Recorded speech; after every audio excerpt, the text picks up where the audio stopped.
बच्चों हमने लास्ट यहाँ पे लेक्चर 2 यहाँ पे ख़त्म किया था, जिसमें मैंने आपको ए और बी के बीच का एंगल ढूंढने का तरीका सिखाया था। ए डॉट बी कैसे करते हैं और ए क्रॉस बी कैसे करते हैं वो भी मैंने आपको सिखाया था। ए डॉट बी और ए क्रॉस बी करने का तरीका भी मैंने सिखाया था यहाँ पे। और बाद में हम यहाँ पे देखना चाहेंगे लास्ट में जो प्रॉपर्टी बची है वो प्रॉपर्टी मैं आपको यहाँ पे दिखाऊंगा। हम यहाँ पे स्केलर प्रोडक्ट और वेक्टर प्रोडक्ट के बारे में पढ़ रहे हैं। आपको मालूम है मेरा फर्स्ट लेक्चर जो था, फर्स्ट लेक्चर में मैंने आपको स्केलर प्रोडक्ट वेक्टर प्रोडक्ट क्या है वो इस तरह से एक्सप्लेन किया था। स्केलर प्रोडक्ट वेक्टर प्रोडक्ट क्या है एक्सप्लेन किया था इस तरह से, उसकी फर्स्ट प्रॉपर्टी बताई थी। फिर आपको इसकी ये सेकंड प्रॉपर्टी मैंने बताई थी, dot A dot B equals to B dot A वाली। और फिर ये यहाँ पे जो प्रॉपर्टी है कम्यूटेटिव लॉ डिस्ट्रीब्यूटिव लॉ दोनों दिखाए थे मैंने आपको। फिर मैंने यहाँ पे आपको दोनों का ए डॉट बी और ए क्रॉस बी करने का ये मेथड और थीटा फाइंड आउट करने का मेथड, ये थर्ड प्रॉपर्टी दिखाई थी।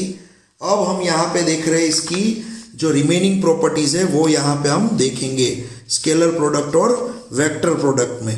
चलो ये हमारा थर्ड लेक्चर है। यहाँ पे थर्ड लेक्चर में हम पढ़ने वाले हैं यहाँ पे,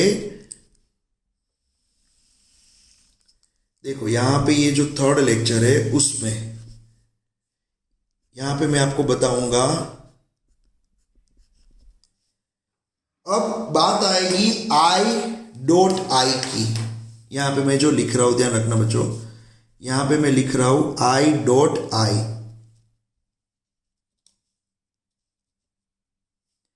देखो यहां पे अगर मैं लिखूंगा आई डॉट आई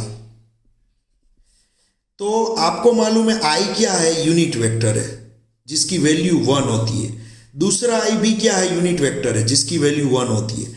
लेकिन आई कौन सी डायरेक्शन में जा रहा है, एक्स एक्सिस में। आपको मालूम है आई मींस एक्स एक्सिस में 1 स्टेप। एक स्टेप अगर 1 स्टेप आप चलोगे, इतना सा 1 स्टेप, तो उसको आप बोलोगे आई कैप मीन्स 1 मीटर इन एक्स एक्सिस या तो 1 सेंटीमीटर इन एक्स एक्सिस।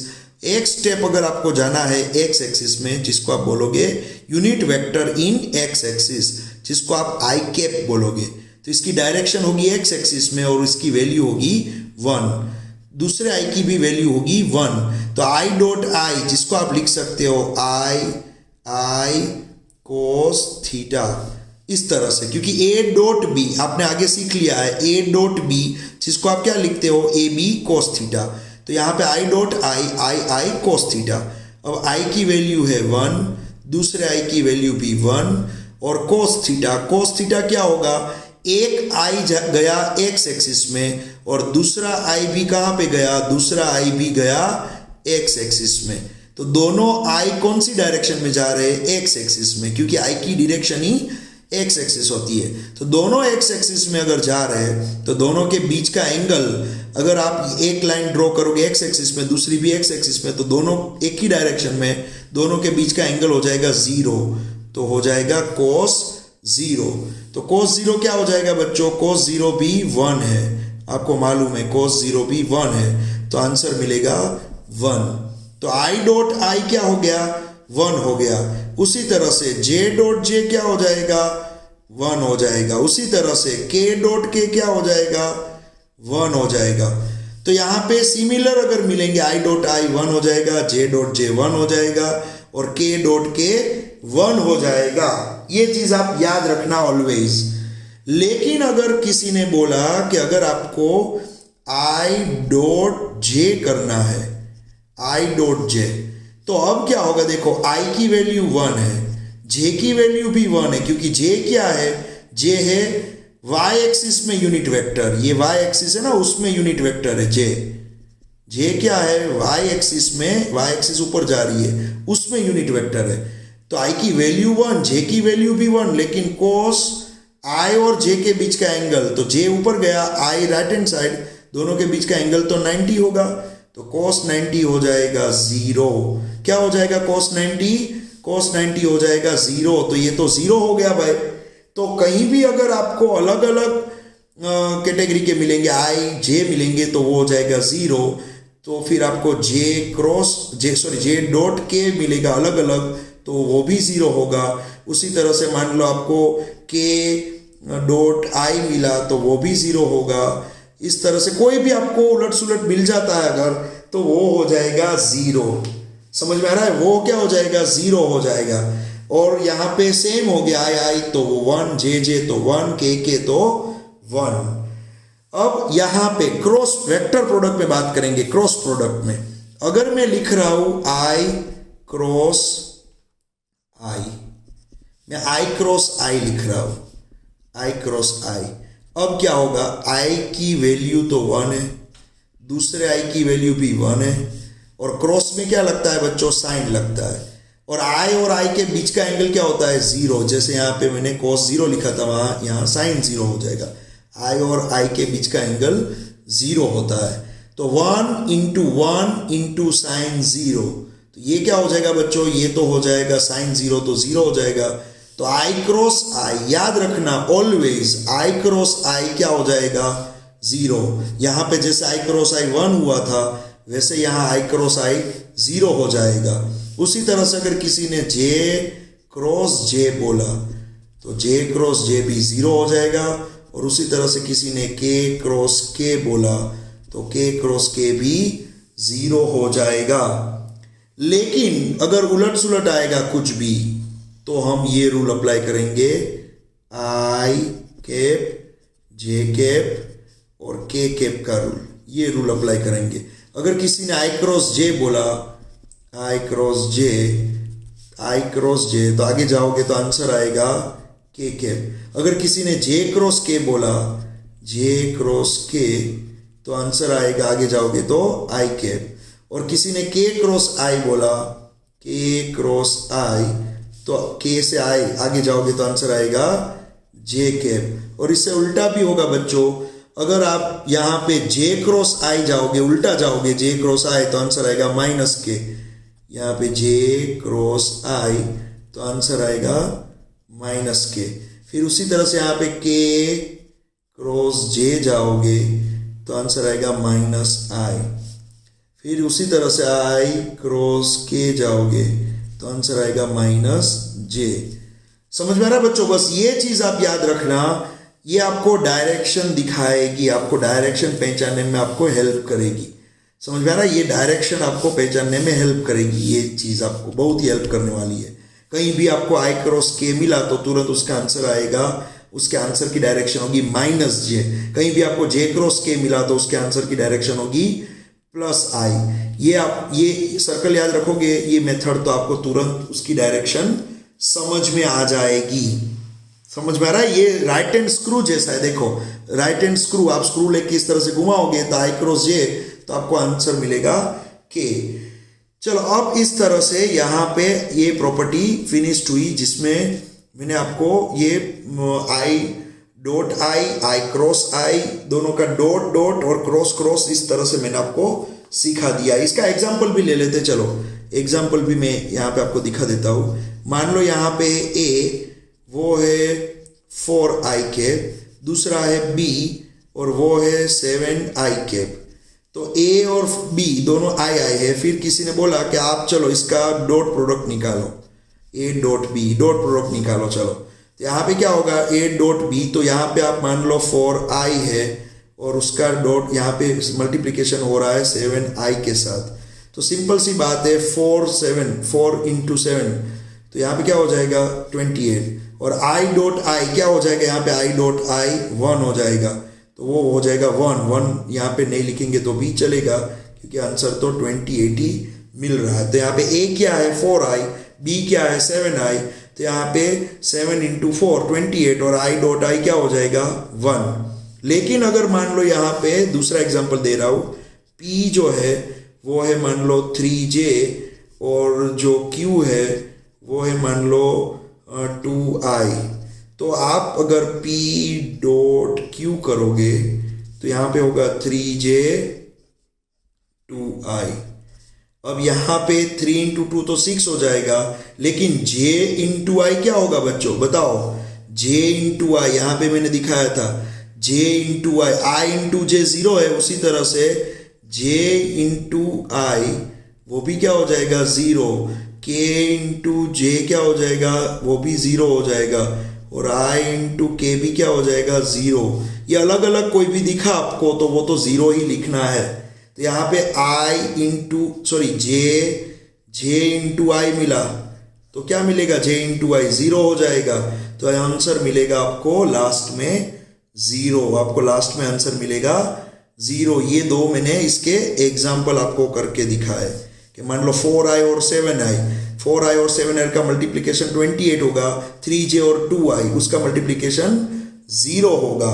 इसी तरह से अगर यहाँ पे करना है आपको तो a है मान लो 4i और b है यहाँ पे 7i, तो आपको a क्रॉस b करना है, मान लो a क्रॉस b। तो मैंने अभी बताया 4i और यहाँ पे है ये क्रॉस 7i। तो यहाँ पे 4 और 7, यहाँ पे 28 भले ही लिखो आप, लेकिन i क्रॉस i क्या होगा बच्चों, i क्रॉस i 0 होगा। तो यहाँ पे 28 इंटू 0 मीन्स ये हो जाएगा पूरा 0। तो यहाँ पे 4i और 7i का मल्टीप्लिकेशन क्रॉस मल्टीप्लिकेशन 0 होगा। लेकिन दूसरा एग्जाम्पल यही मैं ले रहा हूँ, यहाँ पे a मान लो ये p ले रहा हूँ, p 3j है और q जो है वो है 2i।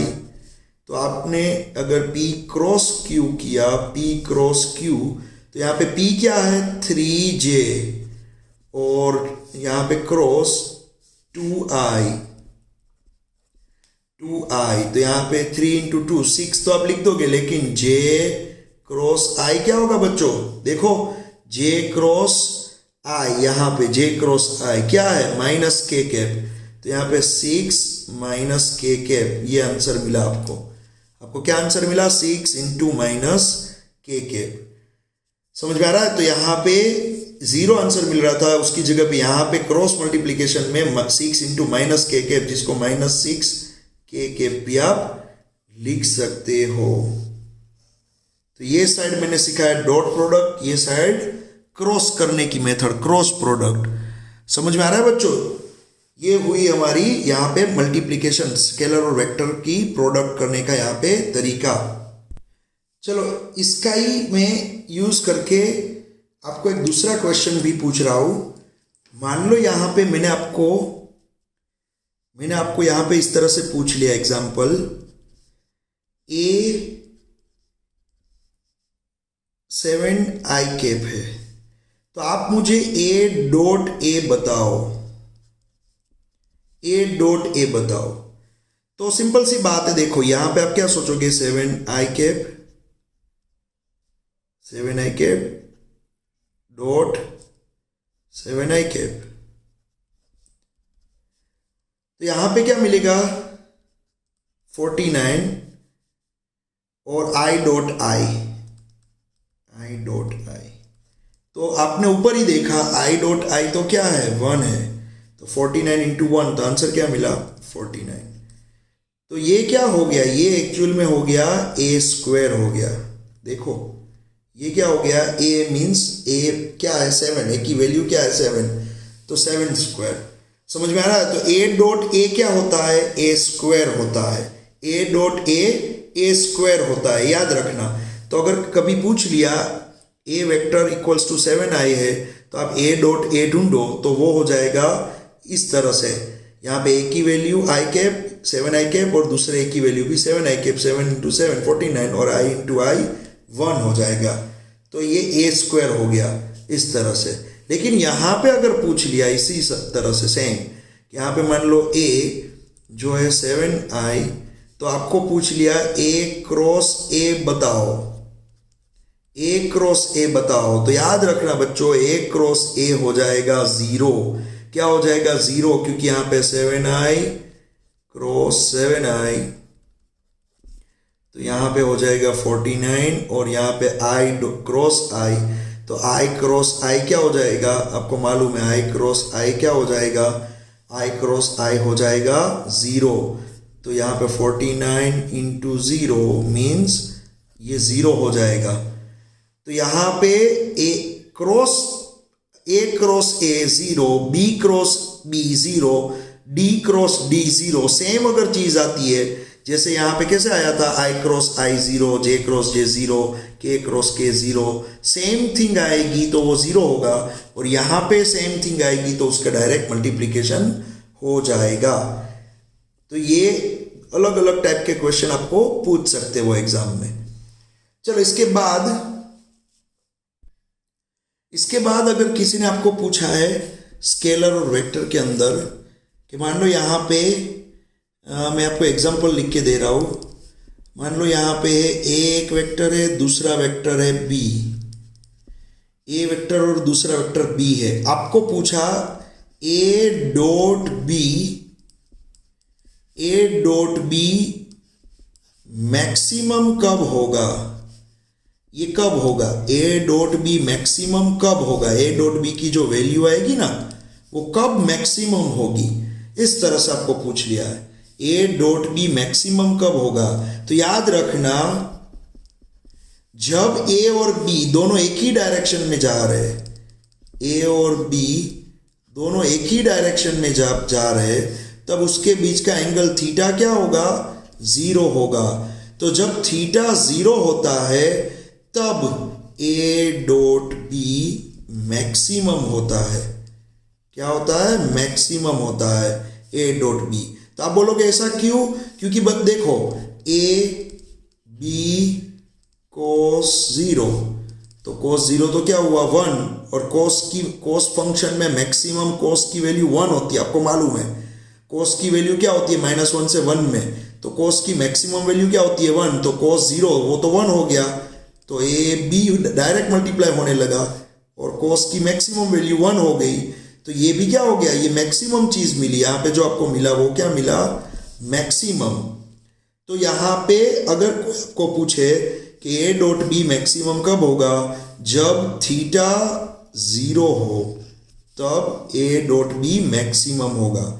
लेकिन अगर कोई आपको पूछे ए और बी दोनों का डॉट प्रोडक्ट, यहाँ पे दोनों का डॉट प्रोडक्ट 0 कब होगा, आपको कोई ऐसा पूछ ले कि ए डॉट बी यहाँ पे 0 है मान लो, तो थीटा कितना रखना पड़ेगा। तो सिंपल सी बात है बच्चों, जब थीटा होगा 90 डिग्री, आपको मालूम है थीटा क्या होगा 90 डिग्री, थीटा जब 90 डिग्री होगा तब ए डॉट बी ऑलवेज क्या हो जाता है, 0 हो जाता है। ए डॉट बी ऑलवेज 0 हो जाएगा, क्योंकि आपको मालूम है ए डॉट बी में क्या होता है, ए बी कोस 90, तो कोस 90 तो 0 है, तो पूरा हो गया यहाँ पे 0, पूरा ही 0 हो गया।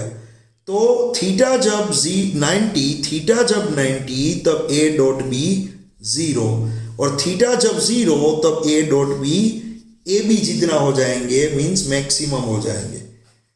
और वेक्टर प्रोडक्ट में अगर आप बात करोगे यही जिसकी वेक्टर प्रोडक्ट में, तो जब थीटा की वैल्यू 0 होगी, जब थीटा की वैल्यू 0 होगी तो ए क्रॉस बी 0 हो जाएगा।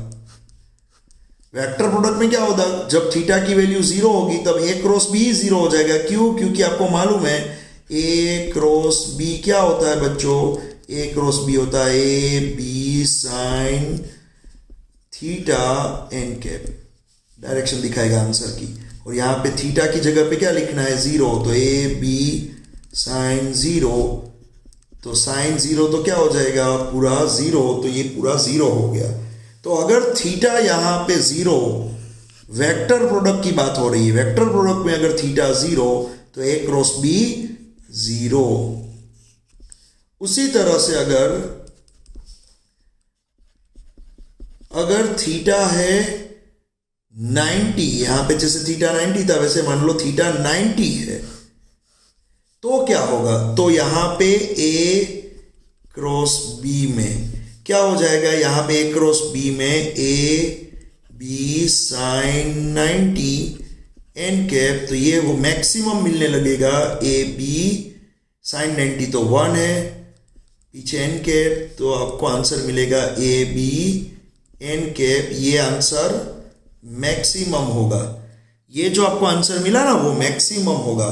तो ये जब जीरो होता है तब वहां पे ये मैक्सिमम होता है, और जहां पे ये मैक्सिमम होता है वहां पे ये जीरो होता है। देखो यहाँ पे इसके सामने ये देखो, इसके सामने ये देखो, तो आपको समझ में आ जाएगा कि ये जो चीज मैंने पढ़ाई वो थीटा पे पूरी डिपेंडेड है। इसके साथ दूसरी इंफॉर्मेशन भी मैं आपको बता देता हूँ। वेक्टर प्रोडक्ट की एप्लीकेशन में बता देता हूँ आपको। मान लो यहाँ पे कोई आपने पैरेललोग्राम ड्रॉ किया इस तरह से, ये है वेक्टर ए और ये है वेक्टर बी। ये आप देख सकते हो, ये है वेक्टर ए, ये है वेक्टर बी। अब यहाँ पे ए के पैरेलल एक लाइन ड्रॉ की, बी के पैरेलल भी एक लाइन ड्रॉ की मैंने, तो ये पूरा हो गया पैरेललोग्राम। आप देख सकते हो ये क्या हो गया, पैरेललोग्राम हो गया। अब उसका एरिया ढूंढना है आपको, इसका पूरा एरिया ढूंढना है। तो याद रखना, एरिया ढूंढना है अगर आपको पैरेललोग्राम का, तो आप क्या करोगे, ए क्रॉस बी करोगे और उसका क्या लोगे, यहाँ पे मोड लोगे, मोड वैल्यू। तो ए क्रॉस बी और उसका मोड ले लिया, तो ये हो गया ए और बी से जो ये पैरेललोग्राम बना था उसका पूरा एरिया हो गया। समझ में आ रहा है, ये हो गया उसका एरिया। तो पैरेललोग्राम का एरिया ढूंढने का ये यहाँ पे एक तरीका बताया, ए वेक्टर क्रॉस बी वेक्टर, वो हो जाएगा उसका मोड करोगे तो वो हो जाएगा उसका एरिया। फिर दूसरी एप्लीकेशन में आपको बता दूं, मान लो यहाँ पे कोई वेक्टर ए है और यहाँ पे वेक्टर बी है इस तरह से, और ये ट्रायंगल बना है यहाँ पे, ये है वेक्टर ए, ये है वेक्टर बी, और ये बना है ट्रायंगल यहाँ पे। आप देख सकते हो ये पूरा ट्रायंगल बना है। तो यहाँ पे इसका एरिया अगर चाहिए, ये ट्रायंगल का एरिया चाहिए, तो आप यहाँ पे लोगे half into mod of A cross B, A cross B का मोड। यहाँ पे ये फॉर्मूला लगेगा।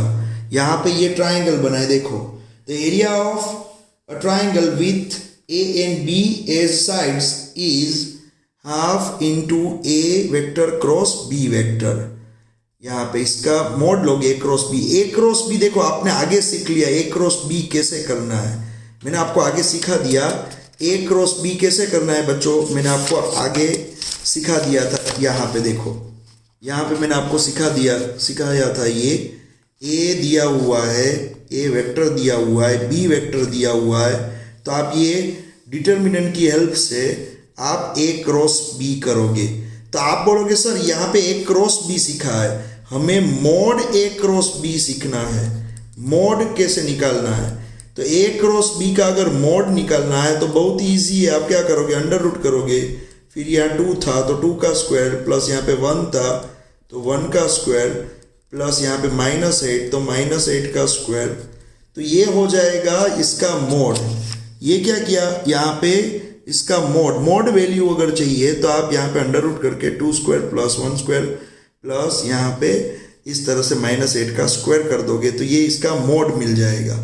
समझ में आ रहा है। तो ए दिया हुआ है, बी दिया हुआ है, उसकी हेल्प से ए क्रॉस बी ढूंढोगे और उसका मोड कर लोगे, तो यहाँ पे जो आंसर मिलेगा वो मिलेगा, एरिया मिलेगा। किसका एरिया मिलेगा, ए क्रॉस बी एरिया किसका है, ये पैरेललोग्राम का। फिर हाफ इंटू एक mod of A cross B क्या है, ये ट्राइंगल, अगर इस तरह का ट्राइंगल है तो उसका एरिया है यहाँ पे हाफ मोड में ए क्रॉस बी। समझ में आ रहा है बच्चों। उसी तरह से अगर आपको यहाँ पे थर्ड एप्लीकेशन में बता देता हूँ, थर्ड एप्लीकेशन, मान लो यहाँ पे ये है ए, ये है ए वेक्टर, यहाँ पे है बी वेक्टर, ये बी वेक्टर है, ये है ए वेक्टर, ये बी वेक्टर, ये क्या बन गया, ये बन गया पैरेललोग्राम। देखो ये बन गया पैरेललोग्राम। तो ये ए वेक्टर है, ये बी वेक्टर है, तो इसका एरिया मुझे चाहिए। अगर इसका एरिया, तो आप क्या करोगे, आप करोगे ए क्रॉस बी। आप क्या करोगे, ए क्रॉस बी करोगे। यहाँ पे ये ए है, ये बी है, ए क्रॉस बी करोगे तो यहाँ पे आपको क्या मिलेगा, ये पैरेललोग्राम जो दिख रहा है उसका एरिया मिल जाएगा। यहाँ पे ये उसका एरिया मिल जाएगा। फिर मान लो कोई इस तरह से सी वेक्टर है, यहाँ पे इस तरह से एक सी वेक्टर है, ये सी वेक्टर, ये सी वेक्टर है यहाँ पे। तो आपको यहाँ पे इस तरह से, यहाँ पे आप देख सकते हो, मान लो कोई एक, यहाँ पे एक ये रूम मैंने ड्रॉ किया है, पूरा रूम है, मान लो ये पूरा रूम आपको दिखाई दे रहा है 3 डायमेंशन में। एक ये लेंथ, विड्थ और ये हाइट। तो आपको पूरा इसका वॉल्यूम अगर चाहिए, इसका वॉल्यूम, तो आप क्या करोगे, नीचे का एरिया, ये नीचे का जो एरिया है जो आपको मिलेगा ए क्रॉस बी से, ए क्रॉस बी से मिलेगा, उसके साथ ये जो हाइट है ना उसको आप मल्टीप्लाई करोगे, लेकिन उसका डॉट मल्टीप्लिकेशन होगा। ये हाइट जो दिख रही है सी वेक्टर, उसका होगा डॉट मल्टीप्लिकेशन किसके साथ, ये ए क्रॉस बी के साथ। समझ में आ रहा है। तो ए क्रॉस बी मीन्स ये नीचे जो दिख रहा है ये बेस, और सी जो है वो क्या होगी, इसकी हाइट। तो C dot A cross B, ये क्या हो गया, ये हो गया वॉल्यूम, पैरेललोपाइप्ड, जिसको पैरेललोपाइप्ड भी बोला जाता है, उसका वॉल्यूम हो गया, इसका वॉल्यूम।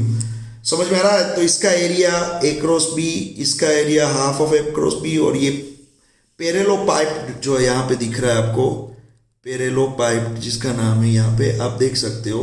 या तो एक रूम देख लो आप, रूम में क्या होता है, नीचे फ्लोर होती है और रूम की हाइट होती है, तो रूम का वॉल्यूम चाहिए, तो इस तरह से भी आप ले सकते हो। तो यहाँ पे हमने वेक्टर और स्केलर प्रोडक्ट्स के बारे में बहुत सारा यहाँ पे मैंने आपको बताया, उसकी कुछ ना कुछ एप्लीकेशन भी। अब जब आप सम सोल्व करोगे तब ज़्यादा आप ये देख पाओगे। समझ में आ रहा है। जैसे जैसे आप इसके सम सोल्व करोगे तो आपको बहुत सारा यहाँ पे जानने को मिलेगा बाद में। चलो अब यहाँ पे दूसरी एक बात भी मैं बता दूँ, लामिस थ्योरम में यहाँ पे एक्सप्लेन कर देता हूँ आपको, जो आपको कहीं ना कहीं हेल्प करेगा, वो भी आप देख लो। देखो ये लामिस थ्योरम क्या है, इसके अंदर हमें 3 वेक्टर इस तरह से कंसीडर करने हैं। मान लो ये है वेक्टर ए, ये कौन सा वेक्टर है, ये है वेक्टर ए। उसके हेड के पास मुझे वेक्टर बी ड्रॉ करना है इस तरह से, ये है वेक्टर बी। और तीसरा वेक्टर मुझे बी के हेड के पास से ड्रॉ करना है, वो जाएगा ए की टेल के पास, यहां पे ही कंपलसरी पहुंचना चाहिए वो, ये जगह पे ही। ये है सी वेक्टर, ये ए वेक्टर, ये बी वेक्टर, ये है सी वेक्टर। समझ में ना। आप देख लो यहाँ पे ए बी और सी है। अब ये ए बी और सी यहाँ पे जो मैंने ड्रॉ किए, अब आप एक काम करो, ए की डायरेक्शन क्या है, ए की डायरेक्शन तो ये है, ये ए की डायरेक्शन है, ए की मेन डायरेक्शन। तो ए का बी के साथ जो एंगल होगा ना वो ये माना जाएगा, ये माना जाएगा, क्योंकि ए की डायरेक्शन तो ये है। तो ए का एंगल बी के साथ वो यहाँ पे ये माना जाएगा, जिसको मैं यहाँ पे गामा नाम दूंगा। तो ए और बी, ए वेक्टर और बी वेक्टर, उसके बीच का जो एंगल होगा वो होगा यहाँ पे गामा।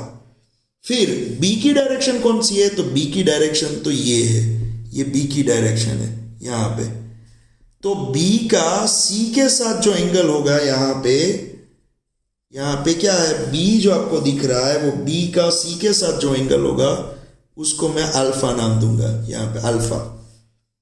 उसी तरह से यहाँ पे सी की मेन डायरेक्शन कौन सी है, ये है, ये सी की मेन डायरेक्शन आप देख सकते हो।